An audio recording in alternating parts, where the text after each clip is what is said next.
Senador Juan Ignacio Latorre, presidente de Revolución Democrática, bienvenido a este espacio de entrevista. Muchas gracias, Bruno, por la invitación y felicitaciones por el trabajo que están haciendo desde El Ciudadano. Muchas gracias, senador. Quiero comenzar esta conversación acerca de las más de 6 horas en que ha pasado el expresidente de la República, Sebastián Piñera, declarando frente a la fiscal Chong, tras las violaciones sistemáticas a los derechos humanos que han ocurrido en nuestro país en el marco del estallido social. Quiero consultarle, ¿usted confía en la justicia? ¿Confía en este proceso? A ver, nosotros lo dijimos en el estallido social, lo dijimos después también, de que acá hay que perseguir las responsabilidades por las graves y masivas violaciones a los derechos humanos que se cometieron en Chile, es la crisis más grave que ha habido en el país post dictadura cívico-militar de derechos humanos. Por tanto, toda la verdad, toda la justicia, decimos, ¿no? Reparación a las víctimas y garantías de no repetición. Y parte de las garantías de no repetición es hacer aprendizajes institucionales, pero también es generar justicia, ¿no? Y por tanto, se presentaron querellas en su momento, han avanzado lenta las investigaciones. De hecho, de las cerca de 10.500 querellas presentadas, muchos son por apremios ilegítimos, por tortura, bueno, por trauma ocular, etcétera. Hay muy pocos condenados, 17 condenados. Y también se presentaron querellas contra el alto mando, ¿no? De las instituciones policiales y de las fuerzas de orden y seguridad, y también de las autoridades civiles. Y por tanto, la causa que lleva la fiscal Chong tiene que ver con esas querellas presentadas desde la sociedad civil. Los partidos políticos presentamos querellas, Revolución Democrática se hizo parte de querella, el PC también, otros partidos del Frente Amplio y la Comisión Chilena de Derechos Humanos, ¿no? Está Carlos Margota, etc. Por tanto, y siempre dijimos, si es que no hay justicia en Chile, pero primero tienes que agotar todas las instancias en Así es. Chile, tienes que ir o puedes ir a las instancias internacionales. Por tanto, tenemos que agotar las instancias en nuestro país. Yo valoro, a pesar de lo adversario que soy frente a Piñera, digamos, y a su gobierno, que lo considero gobierno nefasto, eh, valoro que él se haya presentado a la declaración, que haya estado varias horas declarando, a diferencia de lo que hemos visto con el general Yáñez, ¿no? Que no fue citado varias veces, 4 o 5 veces, no se presentó y a la última vez guardó silencio, que es un derecho, ¿no? Pero guardó silencio. Entonces no hemos visto una colaboración ahí. Lo que uno teme acá es que desde el alto mando y desde las autoridades civiles, ¿no? Presidentes, ministros, etcétera, se empiecen a echar la culpa unos a otros y finalmente no quede en nada aquello y sea la tropa, que es la que mandaron a reprimir, ¿no? La que disparó o la que cometió abusos policiales, la que sea finalmente tribunales en procesos que son largos, muchos de ellos puede que no terminen en nada, pero que las responsabilidades del alto mando y de las autoridades civiles finalmente no queden nada. Pero bueno, hay que seguir con esa investigación. Bueno, aquí hay una serie de evidencias que dan cuenta que en realidad este tipo de violaciones fueron de manera planificada, fueron sistemáticas, los disparos dirigidos a los globos oculares una y otra vez, o sea, no es algo al azar. Cierto. Senador, quiero llevarlo al Parlamento. Bien, muchas veces uno se da cuenta como ciudadano, como periodista, que al momento de las votaciones terminan primando los intereses personales de los parlamentarios, más allá de los intereses de la población, quien dio su voto, ¿no es cierto?, para ser representado en el Congreso. Y le quiero preguntar, ¿por qué iniciativas tan emblemáticas como, por ejemplo, las 40 horas logran ser aprobadas, pero la reforma tributaria no, por ejemplo? Mm. Es una buena pregunta. Yo creo que es parte de lo que esperamos la nueva constitución, esta segunda oportunidad que hay con el proceso constituyente, pueda hincarle el diente a hacer reformas importantes al sistema político, o por lo menos abra la puerta, porque tenemos mucha fragmentación, tenemos mucho individualismo en el Parlamento, hay un incentivo perverso a esta carrera personal por sobre el proyecto colectivo o por sobre, por ejemplo, la lógica de actuar en bancada. Se supone que uno cuando va a una elección y forma parte de un pacto, por ejemplo, ¿no? Tiene unas ciertas ideas, tiene unas ciertas propuestas que le hace a la ciudadanía y después eso uno espera que se traduzca en actuaciones también colectivas, ¿no? No solo individuales en el fondo. y porque estamos en esta democracia que está bien cuestionada también a nivel internacional, esta democracia liberal representativa, en donde finalmente el representante popular termina muchas veces representándose a sí mismo, o bien, en los peores casos, ¿no? A intereses económicos, intereses ajenos y no al bien común o a la voluntad popular que se supone que te delegan o te confían, ¿no? Una representación para que tú legisles en función del bien común, con ciertas ideas, con ciertos valores que tienen que ser transparentados previamente. Eh, entonces, eso tiene que ver con cómo está articulado nuestro sistema político, incluso el sistema electoral, ¿no? Esto que tú vas por un partido y después te puedes salir y no tiene ninguna consecuencia, versus hay otros países que en el fondo, si tú te renuncias a un partido, que es legítimo renunciar a un partido, pierdes el cupo y el partido te reemplaza, digamos. En cambio, acá hay como una cosa muy, hay un incentivo muy perverso, diría yo, a las carreras individuales por sobre el colectivo. ¿Y para qué decir los temas de corrupción?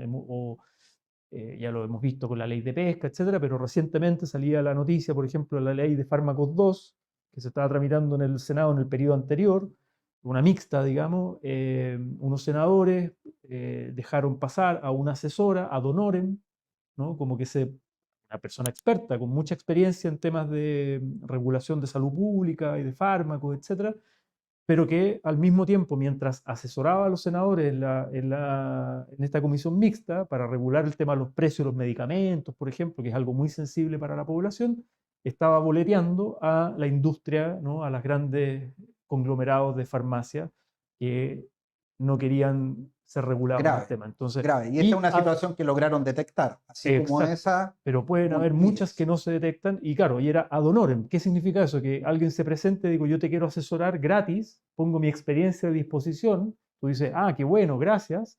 Pero por abajo estoy al mismo tiempo boleteando, ¿no? Con con grande interés económico. Entonces, la verdad es que cuando uno hace leyes que tocan intereses, gran minería, pesca, los recursos naturales en Chile, estamos hablando de empresas multimillonarias, ¿no? De los súper ricos, que no quieren que les cambien las reglas del juego.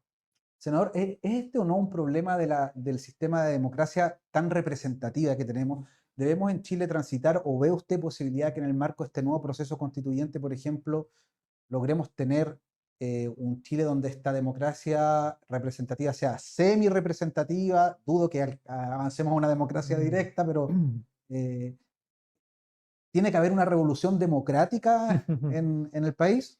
Yo creo que sí, tiene que haber una democratización de la misma democracia, ¿no? Hay autores que se han referido a esto hace bastante tiempo, un diagnóstico que no solo en Chile, es global, digamos, ¿no? En Occidente, cómo se han deteriorado las democracias liberal representativa. Con esto no estoy diciendo que hay que suprimirla, sino que más bien mi postura es que hay que combinarla con elementos de democracia participativa, por ejemplo, iniciativa popular de ley. Yo creo que eso es algo que perfectamente puede tener espacio, ¿no? En la nueva constitución. Eh, Plebiscitos, consultas. Hay países como Suiza, por ejemplo, Sí, sí. que tienen consultas en distintos niveles, desde lo local a lo regional a lo nacional, en temas que son controvertidos, ¿no? Distintos países van experimentando, van haciendo experimentos democráticos con lo que se llama la democracia también más deliberativa, es decir, sacar del ámbito solo de los expertos o de un grupo de representantes que se encierran y abrir el debate, ¿no? Y que esas decisiones, quienes tomamos decisiones, en este caso yo soy senador y me toca tomar decisiones, me toca apretar el botón, digamos, en un proyecto de ley, hay espacios mucho más amplios para el debate público, de buen nivel, de buena calidad. Y ahí los medios de comunicación también juegan un rol importante, ¿no? Porque también estamos en un contexto donde lo mediático, la encuesta, el like rápido, fácil, la cosa muy de corto plazo, lo emocional juega un rol a veces en tendenciar ciertas posiciones en vez de un debate mucho más de fondo, ¿no? Mucho más con perspectiva a largo plazo, con perspectiva de bien común, digamos. Estamos conversando con el senador Juan Ignacio Latorre aquí en Entrevista Ciudadana. Senador, ¿qué futuro le ve usted en el Parlamento a la agenda impulsada por el gobierno para el tema de la seguridad? Sí, bueno, es una crisis que estamos viviendo en Chile, no es un invento de los medios, o sea, es real. Ahí están las cifras en términos de homicidios, por ejemplo. Estamos viendo en Chile delitos nuevos para nuestro país que no veíamos, que no estábamos muy acostumbrados: como el sicariato. sicariato, secuestro, extorsiones, la presencia del crimen organizado, el poder de fuego de ciertas bandas criminales, el narco, que ya lo teníamos instalado hace harto tiempo, pero que van... Pero, senador, es Ujú. cierto que en el fondo lo que hay es un aumento de la percepción de temor en la población, pero que la criminalidad en general ha bajado en el país. Lo que hay es que hay algunos hechos que son más violentos, ¿o no? Claro, hay cifras, hay, interesante mirar las cifras, hay ciertos delitos que no han aumentado, que se han mantenido estables, incluso han bajado, pero hay otros que son de mayor connotación. Por ejemplo, los homicidios efectivamente han aumentado. El año pasado, el 2022, fue el año de mayor homicidio en nuestro país, y lo que va de año ahora, estamos recién en abril, no me acuerdo la cifra exacta ahora, pero ya van muchos homicidios, ¿no? Para el mismo periodo del año anterior y para el nivel de población que tenemos en Chile. Entonces, el poder de fuego, digamos, eso es real. La cantidad de armas que andan circulando es real. El poder de control territorial que tienen los narcos también, ¿no? A lo largo del país, y eso tiene que ver con varios déficits, por ejemplo, ausencia del Estado en ciertos territorios. Entonces, acá hay una dimensión que es efectivamente policial, punitiva, de mayor inteligencia también para desbaratar bandas, para recuperar control territorial y sacar armas de circulación y meter presa a gente que está matando gente, que está matando civiles y también uniformados. O sea, lamentar y solidarizar con la institución de Carabineros, ¿no? Yo distingo: una cosa es la crítica que hicimos en el contexto del estallido social por las graves y masivas violaciones a los derechos humanos, y otra cosa es que maten uniformados, que además la gente de tropa, la tropa, ¿no? Que arriesga también su pellejo al momento de enfrentarse a una banda delictual con poder de fuego. Y obviamente toda la solidaridad ahí y todo el rigor de la ley a quien está cometiendo esos delitos. Pasó en Chile que hubo una época, ¿no?, de populismo penal, en que se empezó a legislar para aumentar penas por delitos contra la propiedad, mucho tiempo.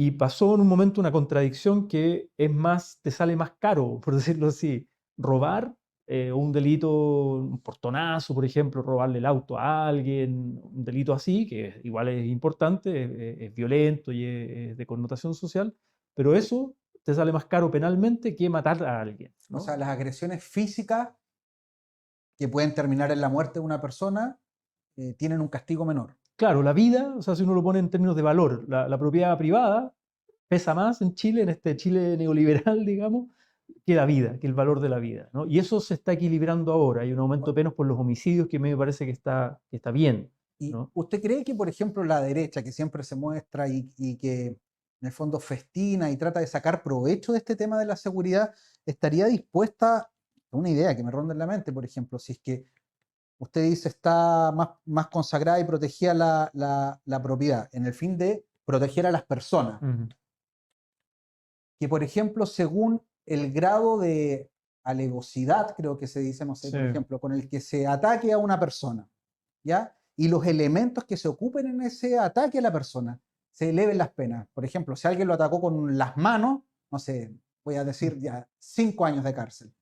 Si lo atacó con un palo, 10 años. Si lo atacó con un cuchillo, 20. Si lo atacó con una pistola, 40 años. Mm. ¿Podría ser un criterio? No. Sí, a ver, eso en el derecho penal existe las atenuantes, la gradualidad, o incluso en una pena por un delito X, el juez, que finalmente es el que condena después de la investigación, ¿no? Fiscalía, defensoría, etcétera, llega el juez y dice: a ver, este delito con todos estos antecedentes, yo tengo un margen de penas a considerar, ¿no? Una graduación de penas, desde un mínimo a un máximo. Y efectivamente se puede perfeccionar aquello, pero es algo que se usa, o sea, no es algo que no se usa. El problema que teníamos en Yo lo digo Chile, para que se la piense 3 veces el que quiere delinquir con un arma y que termina disparando a una persona. exactamente, exactamente. O sea, es verdad que hay que dar señales. Los penalistas, hay una línea penalista que dice: mira, ojo que los delincuentes no andan mirando mucho los cambios legales al momento de cometer delitos. Mm. Entonces, que las señales que se quieren dar no son muy efectivas. Pero lo que no puede pasar es que la vida, el valor de la vida, o sea, el matar a alguien, te salga más barato que robar, ¿no? O sea, Eso hay digamos, que a corregirlo. eso hay que corregirlo. Y efectivamente el Estado, con toda su fuerza, todo su poder, tiene que perseguir a aquellos criminales que matan gente.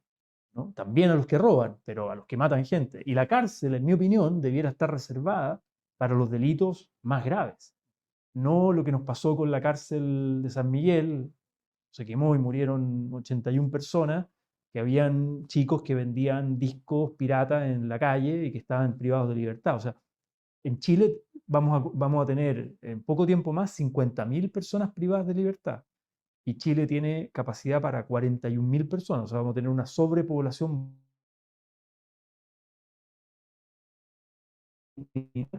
y muchas de esas personas también además están en prisión preventiva, un porcentaje importante, a veces por delitos menores. Entonces, yo creo que la cárcel como tal en una sociedad no debe estar reservada para los delitos más graves contra la vida, homicidios, violaciones, los delitos de cuello y corbata, los corruptos, los de verdad, los que roban no dos chauchas, sino los que Así le es. roban al pueblo eh, de manera muy importante, también tienen que estar en la cárcel. Entonces, bueno, ahí nos falta discutir mucho y el gobierno obviamente tiene una propuesta hay varias propuestas de ley como el Ministerio de Seguridad Pública, fortalecer el rol preventivo de los municipios también, que es mucho lo que pueden hacer en términos territoriales, reglas de uso de la fuerza para las policías, o sea, hay un contingente, pero esto no se resuelve solo con leyes. O sea, Sí. tiene que haber un rol también preventivo, social, de presencia del Estado en aquellos lugares donde ha habido abandono del Estado, ¿no? Le quiero preguntar lo siguiente, de cierta forma igual las sociedades son un reflejo de lo que reproducen los medios de comunicación. Y no sé, yo por ejemplo al ver los noticieros veo cómo comienzan con los hechos más dramáticos, más cruentos, los más fuertes, eh, una tónica que se repite a diario en nuestro país. Y le quiero consultar si usted cree que de cierta forma en una alianza entre los medios de comunicación y la misma derecha de nuestro país le están disputando la agenda política en los temas de seguridad al gobierno. Bueno, yo creo que hay obviamente una disputa de la agenda y los medios juegan un rol y en Chile la concentración de medios y cierto sesgo también ideológico de ciertos medios tienen obviamente un rol que jugar ahí, ¿no? O sea, juegan un rol. Y uno dice, a ver, el miedo, el miedo es una herramienta de control social importante, ¿no? Y es una herramienta de desmovilización o es una herramienta de visibilizar una agenda, ponerla Bueno, en el usted lo sabe, centro. usted es psicólogo. Sí, sí, por lo mismo. O sea, cuando tú estás con miedo individualmente y colectivamente, te tiendes a encerrar, te tiendes a estar más defensivo, emerge como esta pulsión más de conservación, más conservadora, digamos, ¿no? De autodefensa, de sobrevivencia, de individual, de los tuyos, de lo tuyo, ¿no? Versus el vivir en sociedad y preocuparte del bien común, ¿no? Que implica una actitud distinta, no desde el miedo, desde la confianza, la colaboración. Entonces, claro, eso juega un rol y invisibiliza otras agendas. O sea, si estamos hablando todo el día y todos los días de la delincuencia, los muertos, las balaceras, etcétera, que es importante, que hay que abordarlo, dejas de hablar de litio, de impuestos, reforma tributaria, royalty, reforma a la salud, 40 horas laborales. Entonces hay una disputa de la agenda y de lo que se le comunica a la población. ¿Se ve en el gobierno algún interés en cambiar este escenario que hay en los medios de comunicación en Chile? ¿Y qué se le ocurre a usted como legislador para cambiar ese escenario? No sé, una nueva ley de medios, una nueva ley de comunicaciones en el país, ¿nos hace falta?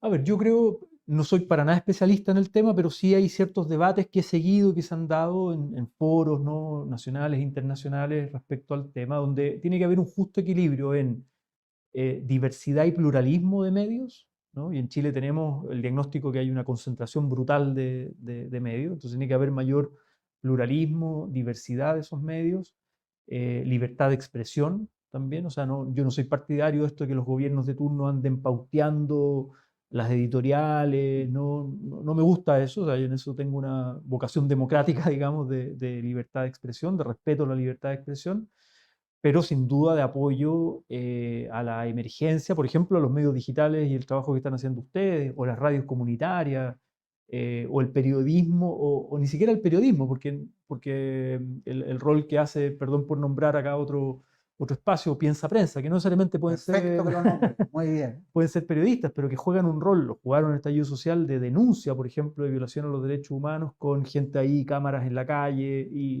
y pueden Un ser rol súper clave y necesario y que los medios de absolutamente. comunicación tradicionales no están cumpliendo muchas veces. Muchas veces lo esconden, lo Mm. invisibilizan, o ocurren cosas como lo que pasó con una periodista Allende, ¿no? Que la sacan por decir Paco en la tele, digamos, ¿no? Y la presión fáctica que hay ahí. Entonces, claramente tenemos un déficit en ese sentido. Yo soy partidario en el fondo de avanzar en ese pluralismo con respeto a la libertad de expresión. Senador, lo quiero llevar a un tema de la economía central, el litio. Un tema que tampoco se quiere discutir mucho en los medios de comunicación. Nosotros lo hemos seguido harto, le hemos puesto harta lupa. eh, en dos aristas, dos temas. ¿Ah? Uno tiene que ver con el anuncio de la política nacional del litio, que se ha postergado, que entiendo se va a hacer ahora en el mes de abril, eh, y, y que a mi parecer, no sé qué le parece a usted, pero que en el fondo que se vaya a hacer este anuncio de la política nacional del litio con una deuda pendiente de 745 millones de dólares por parte de uno de los actores principales del litio en Chile, que es SQM, y que el Servicio de Impuesto Interno no le ha cursado este cobro por los años 2020 y 2021. Ujú, Creo que la cifra del 2022 es mayor porque ahí le fue mucho mejor. ujú, ujú. Entonces, ¿cómo vamos a anunciar una política nacional del litio si nuestro servicio de impuesto interno al pequeño almacén le cobra inmediatamente el impuesto y si no lo paga lo cierran, ¿no es cierto? Y tenemos a este gran actor y debe 745 millones de dólares al Estado. Mm. A ver, yo distinguiría dos cosas. Uno es que efectivamente el litio es un recurso natural que le pertenece a Chile, al pueblo de Chile, ¿no? A todos los chilenos, y que es estratégico. Es estratégico en la economía del siglo XXI, tiene un potencial de diversificación productiva, es decir, de no solo estar extrayendo, ¿no? Esta economía extractiva del recurso natural, sino que agregar valor, ¿no? El rol de la ciencia, la tecnología, los encadenamientos productivos que hay con el litio. Entonces hay muchas oportunidades. Muchos han hablado de que no nos pase lo que nos pasó con el salitre en el siglo XIX, ¿no? Que había un boom de precio del salitre, se les regaló prácticamente a las empresas extranjeras Nos hicieron y una guerra entre medio. guerra entre medio, y Chile al final fue muy generoso con ese recurso natural y no aprovechó eso. O sea, hoy día tenemos una oportunidad, y una oportunidad, digo, muy concreta, o sea, el Salar de Atacama, lo que tiene hoy día Soquimich y Albemarle en términos de el contrato, los contratos con Soquimich hasta el 2030, o sea, es un contrato vigente hasta el 2030, y con Albemarle hasta el 2040, 43, si no me equivoco, y hay reservas. Estamos hablando de millones de toneladas, ¿no? De reservas de litio y estamos hablando de decenas de miles de millones de dólares. O sea, que hay una discusión que es estratégica en el largo plazo. ¿Y cuál es el rol del Estado? ¿No? ¿Cuál es el rol del Estado? Y ahí yo soy partidario, salió una carta que la movieron distintos referentes de izquierda, Jorge Arrate, Manuel Riesco, José Miguel Ahumada, bueno, distinta gente que ha estado estudiando esto, y que propone en el fondo que el Estado y sus empresas estatales, por ejemplo Codelco, ¿no? Que es una empresa más grande, la empresa minera más grande del mundo, tenga la posibilidad de tener el contrato, ¿no? Post 2030 del Salar de Atacama y así tener un rol y un patrimonio además muy importante. Mientras ¿Le se parece esa genera, figura a usted? ahí hay una figura que es interesante, y que, ojo, no estoy diciendo que solo lo explote el Estado, porque en el futuro podría haber una alianza público-privada, Sí. pero con un control del Estado estratégico, ¿no? De hacia dónde queremos ir, con quién te asocias, con quién te conviene asociar, O sea, un poder de luego del negociación, digamos. 2030, nadie dice quitarle el contrato antes, tienen un contrato vigente, pero luego del Exacto. 2030, Codelco, en este caso Corfo, creo que es el dueño de las Claro, pertenencias, Corfo podría asociado entregárselo. con Codelco, ¿no es cierto? Una empresa con conocimiento, Exacto. y luego esta empresa, no sé, llamar a licitación y asociarse con algún privado X que quiera aportar al... Y el que más le convenga a Chile, el que más le convenga a Chile, y desde una posición dominante, ¿no? De mayoría, de control, ¿no? Eso Mm. se está haciendo en Bolivia ya hace rato. Bolivia tiene empresa estatal, se asocia con los alemanes, con capital, además con capitales pueden ser extranjeros, nacionales, pero que tengan vocación también de aportar a esta transferencia tecnológica, ¿no? Y de agregar Es valor, muy digamos. interesante la visión que representa usted, senador, porque yo lo que percibo, claro, que adentro del gobierno como que está el corazón dividido un poco a cuál es el futuro que se va a tomar respecto a este mineral que es estratégico para nuestro país. Es estratégico para Chile y por eso es que hay que dar esa discusión. Y mientras tanto, porque lo de la Empresa Nacional del Litio, que es parte de nuestro programa, eso se puede demorar en concretarse, porque tiene que pasar por el Parlamento, en el Parlamento no tenemos mayoría, va a ser una discusión compleja, no sabemos cuánto se demore, pero mientras tanto, Chile ya puede asignar un contrato de este tipo, por ejemplo, desde Corfo a Codelco, mientras tanto, ¿no? Entonces son figuras que yo creo que hay que tomar decisiones, esa es mi opinión, ¿no? Hay que tomar decisiones estratégicas, hay que tener el coraje de alguna manera que tuvo Salvador Allende en su momento. No estoy hablando de una nacionalización del mismo tipo, porque en ese momento hubo expropiación de empresas extranjeras, etcétera. O sea, no estoy hablando de eso tendría que pasar también por el Parlamento, pero sí de un rol estratégico del Estado de Chile, ¿no? De hacer valer Pensando la en el propiedad que futuro. tiene, de hecho, Exacto, porque el litio es propiedad de exacto. Corfo. Y cómo utilizas parte de esos recursos para innovación, desarrollo productivo, y una industrialización del siglo XXI que genere valor agregado, empleos de mayor calidad, etcétera. O sea, hay mucho que hacer en términos del modelo de desarrollo, ¿no? De transitar hacia un modelo de desarrollo. Por ahí es mi opinión, digamos, ¿no? No, muy válida y coincidente un poco con lo que cree el ciudadano. Eh, Senador, quiero preguntarle para ir cerrando esta entrevista acerca de una persecución de la que yo fui testigo y que vi, y que es la persecución que hizo tanto la derecha junto con ciertos medios de comunicación al ministro Giorgio Jackson en lo que fue el marco del proceso constituyente anterior. Ujú. ¿Por qué se lo pregunto? Porque estamos enfrentando un nuevo proceso constituyente 2.0. ¿De qué forma se va a poder garantizar esta vez que el Estado, el gobierno, cuente con las garantías necesarias y no venga el Consejo de Defensa del Estado u otra entidad a decirle, oye, tú no puedes informar a la población? ¿Cómo vamos a informar libremente a la población en este nuevo proceso? Sí, yo comparto que hubo una persecución política muy dura contra el ministro Jackson, como que se le achacó a él ser el gran responsable de todo el proceso constituyente y el diseño que había ahí, etcétera, cuando él era un actor importante, pero uno más dentro de un colectivo mucho mayor. Y lo que además estaba tratando de hacer el ministro Jackson era cumplir un mandato, que era informar a la población con voto obligatorio, ¿no?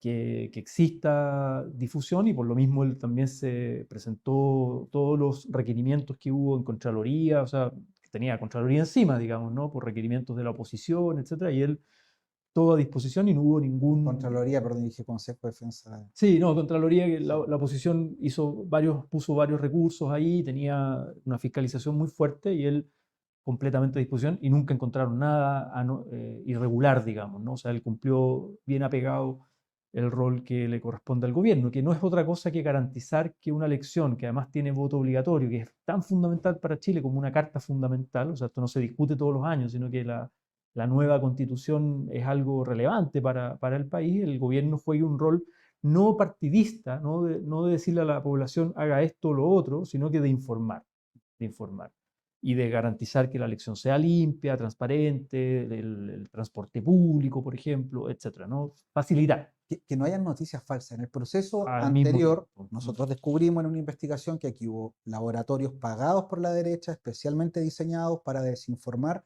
a la población. Y yo creo que esto es algo interesante, ¿ah?